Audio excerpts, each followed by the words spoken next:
Trading Standards Business Advice Team are providing free advice and support for businesses affected by COVID-19. I'm talking to Principal Trading Standards Officer Nathan Martin. So Nathan, what does a business need to do if they want to sell food online?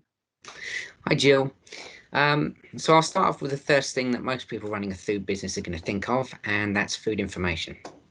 So if you're selling pre-packed food online, then all the information that would normally need to be on that product, except for the use by and the best before date, has to be made available to customers before they purchase it. So the best way to do that is to put all the food information on the same web page as the food is being sold from. So you'd also need to make the same information available to customers when they get the food as well, so either labelled on the product or in a document that comes with it. If you're looking for a really good example of how this can be done, I'd recommend visiting the Sainsbury's website. So this information relates to pre-packed food, and that is food that's placed into packaging before it's put on sale. So that would mean before it's actually advertised through the website. Good example would be a tin of baked beans. Now, if you want comprehensive and easy to follow guidance on pre-packed labelling, I'd recommend that you visit the Business Companion website and search for labelling of pre-packed foods. You mentioned that this was for pre-packed food, but what if the food isn't pre-packed? Okay, so if you're selling foods that either aren't pre-packed or they're only placed into packaging after you received an order, then you won't need to put as much food information on the website. Just the name of the food, the allergenic ingredients that it contains, the meat content, assuming that it contains any meat, and whether it contains any genetically modified or irradiated ingredients. As before, this information needs to be given to the customer before they make their purchase, and again when they get the food. So the Business Companion website also has good guidance on the labelling of non-pre-packed foods. So I'd recommend that you visit the site and search for labelling of non-pre-packed foods. Are there any non-food related requirements? Yeah, there are in relation to business details and contractual information. So businesses need to give details about who they are. So that would be the full name of the business, the details of the proprietor, and a UK postal address where people can reach them. And it's also good practice to give both a telephone number and an email address. If you're running the business from your home, then unfortunately you would normally need to give your home address. But you can set up a PO box and give that address instead, or you can give the address of your solicitor or your accountant if they're happy for you to do so.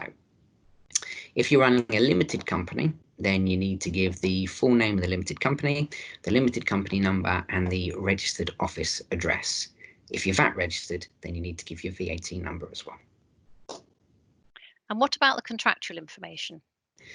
Well, some of it's pretty basic, so what people are buying and how much they're paying. But some stuff can be more complicated.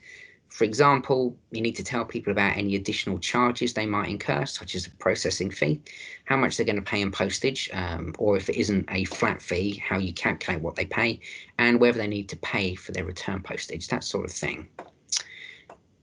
Contracts made over the internet are normally cancelable, and that means that the customer has 14 days after the day they receive the goods to decide whether or not they want to return them.